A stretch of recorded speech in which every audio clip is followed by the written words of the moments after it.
మీరు చెప్తున్నారు అసలు ఏది తాకట్టు పెట్టలేదని, లిక్కర్ డబ్బులు తాకట్టు పెట్టలేదని అంటున్నారు. ఎక్సైజ్ రెవెన్యూ మంచిదే.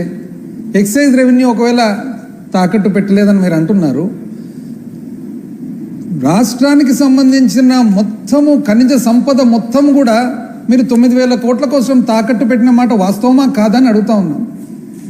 ఏపీఎండిసి ఖనిజాభివృద్ధి సంస్థకు 300 చిల్లర మైనింగ్ లీజులన్నీ అప్పచెప్పి ఆ 300 చిల్లర మైనింగ్ లీజులు శాశ్వతంగా, అంటే ఈ అప్పు ఎంతసేపు ఉంటుందో అంతసేపు దాంట్లో వచ్చిన ఆదాయం అంతా తాకట్టు పెట్టి, ఇదే కాకుండా మొట్టమొదటిసారిగా చరిత్రలో ఎప్పుడు లేని విధంగా అసలు రాష్ట్ర ఖజానాకే మీరు